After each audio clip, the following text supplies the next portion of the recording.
Okay, I mean, for example, in the first argument, okay, third argument, let's go down there. If the evidence gives reason for me to prefer one hypothesis over another, we should give them equal weight. The evidence gives no reason to prefer resurrection or any other supernatural explanation. Therefore, we could go with another one.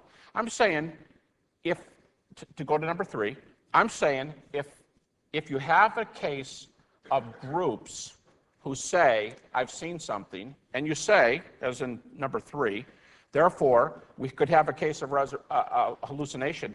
I'm saying it does not follow.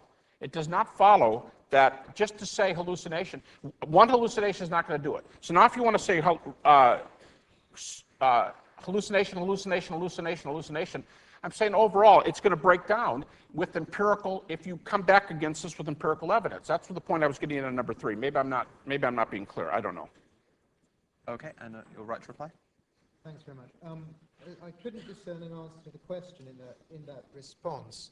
The question being, in the first argument, which of the first 3 sentences does he deny? In the second argument, which of the first 3 sentences does he deny? And in the third argument, which of the first 2 sentences does he deny? But I do think that Gary implicitly denied premise 2 of the third argument on the grounds that group hallucination or multiple hallucination, even if it was supernatural, is less likely than a single resurrection. That's what I took to be his argument. And that would be an argument against premise 2. Let me just defend premise 2 in these words. If we're allowing supernatural events, so for instance, God can produce a resurrection or God can produce a hallucination, it seems to me that if he can click his fingers to produce a supernatural resurrection, he can also click his fingers to produce 5 hallucinations, or 505 if you wanted, or 513, whatever the number was. So it seems to me there's no reason to think that if you are allowing supernatural explanations, there's no reason whatever to think that multiple hallucinations, or multiple supernatural hallucinations, are any less plausible or easier to produce than a single resurrection. Okay. Do we have a question for the opposition? The gentleman next to the gentleman in the blue shirt. I'm just trying to understand your argument. Would you say that because you're an atheist, that makes you more skeptical of resurrection?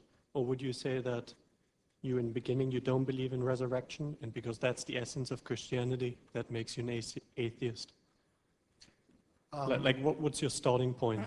I think, yes, there's a sensible question. So the question, for those of you who didn't hear it, the question was, do I deny resurrection because I'm an atheist, or I'm an atheist because I deny resurrection? Well, I'm an atheist because I don't think there's any reason whatever, I can't see any good arguments for believing in God, and for the same reason I don't believe resurrection. So I guess I would probably take the second option. That is, I'm an atheist in part because I see no good evidence for the resurrection.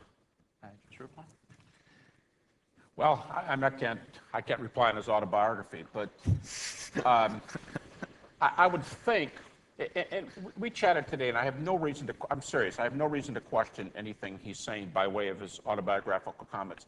But just in general, sometimes people say they're open to things, they're not really. They say produce evidence. When you produce evidence, they say, and you can always say more evidence, more evidence, more evidence.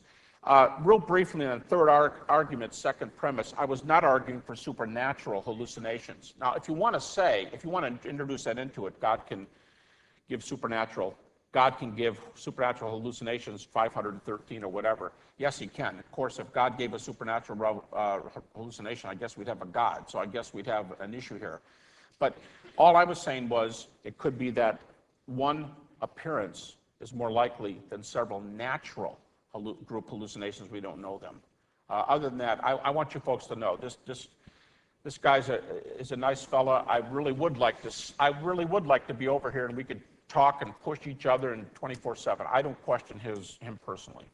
Okay. If anyone has a question in abstention, that's to say for neither side in particular, I don't know who we get to answer it, but if anyone does. A man over there has. I'm intrigued. I guess, this is supporting really one side of the issue, but it's also disagreeing with both of the speakers slightly. So, in that, I think there's a slight mischaracterization of what the issue is in the passage from Corinthians, about whether the Corinthians believed in the resurrection, because I think Dr. Ahmed suggested that they didn't, and Professor Habermas, I think, conceded that when he kneed himself. And I think the issue in what the Corinthians were denying was, or were doubting, was not, I don't think, the bodily resurrection of Jesus. It was the future bodily resurrection of believers. And so Paul is arguing, he lays out, this is what I proclaimed, that Christ died, he rose from the dead, and then he gives all this list of witnesses. And he's saying, on the basis of this, it's therefore inconsistent that you are denying the idea of bodily resurrection, which is because of their Greek kind of philosophical beliefs in kind of the immortality of the soul rather than bodily resurrection.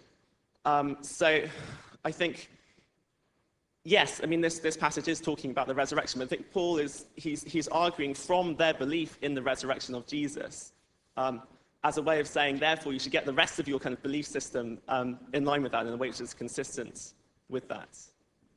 Okay, we'll give you a minute each in this case. Thanks very much. I don't have too much to say in response to that clarification, but I'm most grateful for it. I thought, Gary will correct me on this, I thought he said if Jesus wasn't raised, then your belief in my preaching is in vain. Is that right? That's Paul. Yes, he did say that in 1 Corinthians. Yeah, but I'm not sure. Jesus isn't raised. Pardon me? He did if say that. Jesus has not been, and then in verse 19 he says, if he's not been raised, we are of all men most miserable. So everything depends. That's a centrality claim. Okay, so that seems to be evidence that at least part of his intention was to make them, was to convince them to believe that Jesus was raised. That was on what I based my conjecture.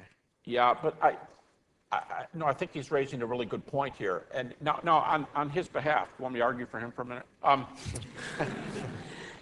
He could just go on and say, but supposedly some Christians could have different, options about this.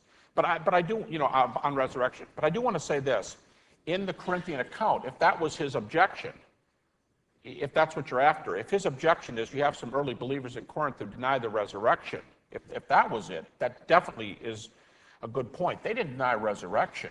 In fact, there's some different agreement. I mean, we don't know what they were saying because we don't have their side.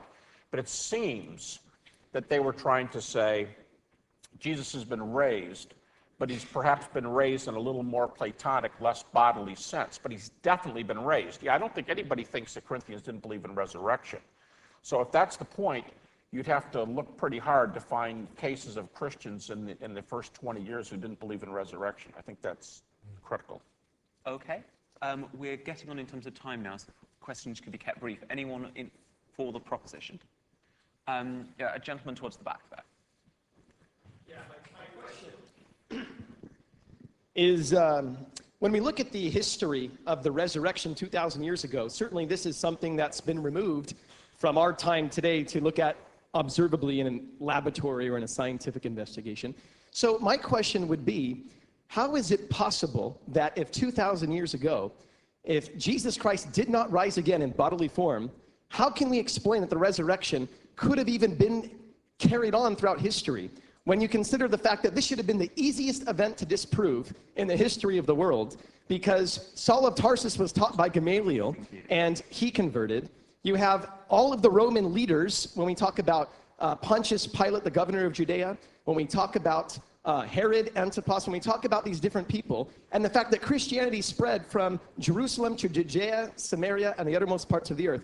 This should have been the easiest event to disprove because all they would have had to do was bring out the body. So how do we explain the fact that Christianity could survive and that so many lives have been changed to this point by the power of Jesus Christ because he's risen again from the dead?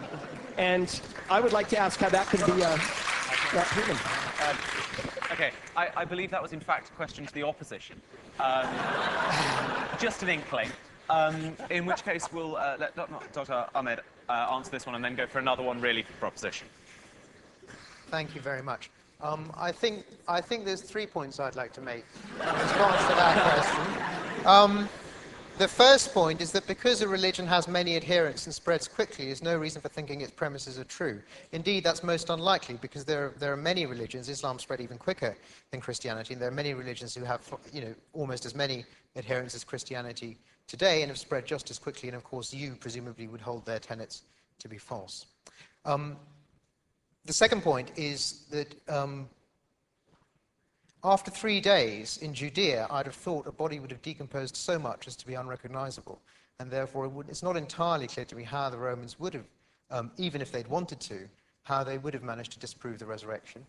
The third point is that we do have some evidence that religions continue to exist and their believers continue to cling on to their faith even after the premises of the religion have been disproved. There are still, for instance, branch Dravidians around, I mean the followers of David Koresh, and the Mormons didn't all stop believing when the world didn't end in 1914. So thank you.